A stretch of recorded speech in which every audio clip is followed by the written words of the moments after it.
দিন কায়েমের পক্ষে থাকতে হবে, আমরাও দিন কায়েমের পক্ষে থাকবো। তাহলে দিন কায়েমের বিরোধী যে হুজুররা, তারা যাবে কোথায়? এ জাতীয় হুজুর আমার দেশে জোরে বলেন, আরো জোরে বলেন। সিরাজগঞ্জে কি আছে দেখেন, খেয়াল করেন। বিগত 15-16টা বছর, 15-16টা বছর শেখ হাসিনার আমলে কত হুজুর না জেলে গেল, কিন্তু আমাদের দেশের কিছু হুজুররা ছিল জেলে যায়নি, জেলখানার ধারে কাছেও যায়নি। এরকম বাইন মাস মার্কা হুজুর আমাদের সমাজে আছে না নাই? এইরকম এক জাতীয় পীর সাহেব আমাদের দেশে আছে না নাই? আজকে আমার দেশের নেতারা যখন এই নির্বাচন আসে, ছুটে যায় শাহজালালের দরবারে। শাহজালালের দরবারে যেয়ে 2 রাকাত নামাজ পড়ে ওখান থেকে দোয়া কালাম পড়ে নির্বাচনী জনসভা শুরু করে। এটা ভালো লক্ষণ না খারাপ লক্ষণ? অবশ্যই ভালো লক্ষণ। আমি এটারে খারাপ লক্ষণ মনে করি না। কারণ ওলির দরবার থেকে দোয়া কালাম নিয়ে কেউ বা বাবার কবর জিয়ারাত করে, কেউ বা হুজুরির কবর জিয়ারাত করে, কেউ বা পীর সাহেবের কবর জিয়ারাত করে আসতেছে, আমি ওদেরকে স্বাগত জানাই।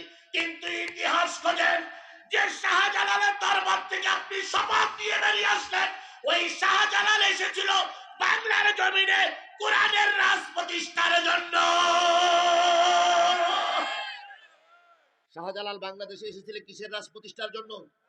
জোরে বলেন, কিসের রাজ প্রতিষ্ঠার জন্য? শাহজালাল এসেছিলেন কোন দেশের থেকে? ইয়েমেন থেকে এসেছিলেন। উনি আর ওনার ভেগ্নে শাহপরান। ওই সময় সিলেটের যিনি রাষ্ট্রপতি ছিলেন, তার নাম হলো গৌর গোবিন্দ ছিল ইসলামের কঠোর বিরোধী।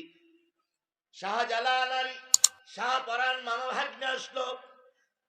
গৌর গোবিন্দ গোয়েন্দা বিভাগের লোক দিয়ে ঠিক পাইছে সিলেটে কিসের আইন প্রতিষ্ঠা করবে? জোরে বলেন, কিসের আইন প্রতিষ্ঠা করবে? কোরআনের আইন প্রতিষ্ঠা করবে। গৌর গোবিন্দ চিন্তা করলো, তাহলে তো হুজুরদের আসতে দেওয়া যাবে না। তাই কি পরিকল্পনা করলো?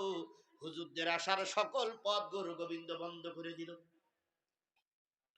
নদীর নৌকাগুলো উঠাই নিল, ভ্যান গাড়ির চাকা খুলে নিল, গরুর গাড়ির চাকা খুলে নিল, নদীর পরে যত ব্রিজ কালভার্ট ছিল সব ভেঙে দিল।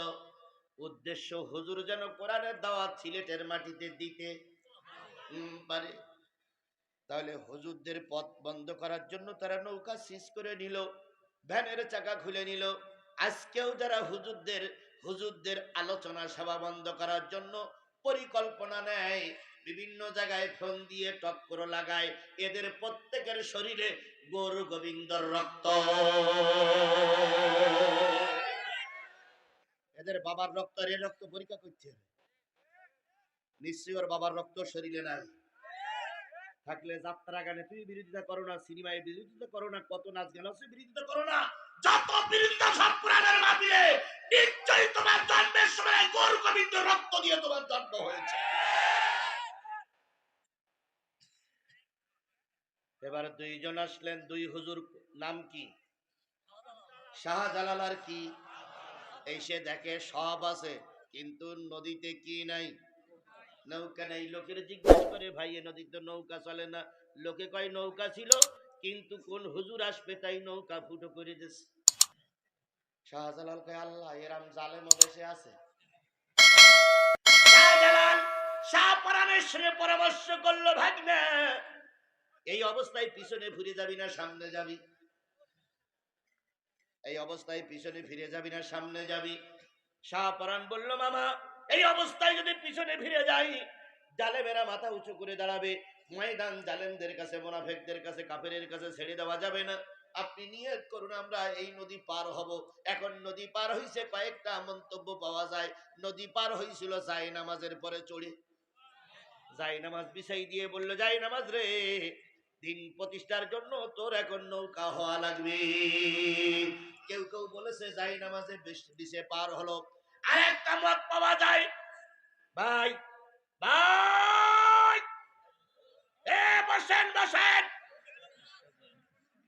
বসেন ভাই, আর বেশিক্ষণ না, বেশি কর না, আমি আমি আমি কয় নম্বর পয়েন্টে আলোচনা করছি, কয় নম্বর পয়েন্টে? তাহলে বাকি আছে আর কয়টা? হয়ে গেছে না? বুঝলেন? একটু বোঝার জন্য চেষ্টা করুন। আমার আর 3 নম্বর পয়েন্ট, 4 নম্বর পয়েন্ট হলি 4 শ্রেণীর মানুষ কোন জাহান্নামের সামনে দাঁড়িয়ে আছে। প্রথম হলো বেনামাজি, 2 নম্বর হলো মাল খাওয়া বাড়ি। ইয়েস ইয়েস ইয়েস, মনে রাখাই লাগবে। 3 নম্বর দিন কায়েমের বিরোধী শক্তি। দিন কায়েমের ওরা সব চায়, কিন্তু আল্লাহর কোরআন দিয়ে দেশ চলুক এরা চায় না। এরা সব চায় ভালো রাস্তা হোক, কালবাট হোক, স্কুল হোক, কলেজ হোক, মাদ্রাসা হোক, তারপরে দেশে অনেক কিছু হোক, কিন্তু আল্লাহর কোরআন যেন প্রতিষ্ঠা না হয়। এরাই যাবে কোথায়? জাহান্নামে। এর দলের ভিতরে হুজুর আছে, নেতা আছে, কর্মী আছে, বক্তা আছে, পীর মাশায়েখ আছে, তারপরে ছাত্র আছে, শিক্ষক আছে, প্রিন্সিপাল আছে, তারপরে হেডমাস্টার আছে, হেডমাস্টার আছে, সবাই আছে এর ভিতরে।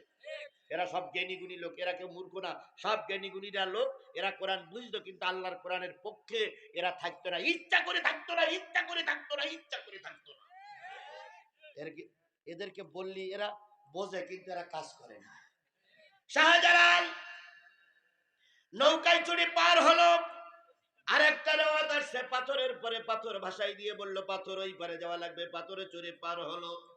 কেউ বা বলেছে পানির পরে আল্লাহর নাম করে পা দিল, পানি শক্ত হয়ে গেল, পার হলো। কেউ বা বলেছেন সাঁতার দিয়ে পার হলো। আমি ওইদিকে আলোচনায় যাব না। যেভাবেই হোক মামা ভেগ্নে 17 আরো 15 জন লোক নিয়ে পার হয়ে আসলো সিলেটের পারে। যেভাবেই হোক, আমি বিতর্কে যাব না, যেভাবে হোক কি হয়েছে, পার হয়েছে। পার হওয়ার পরে দেখে ভ্যানের চাকা নাই, গরুর গাড়ির চাকা খোলা। বলুন তো হুজুররা আসতেছে আর পথ বন্ধ করতেছে কে? আজও হুজুররা আসে আর গরু গোবিন্দের লোকেরা পথে বাধা সৃষ্টি করে।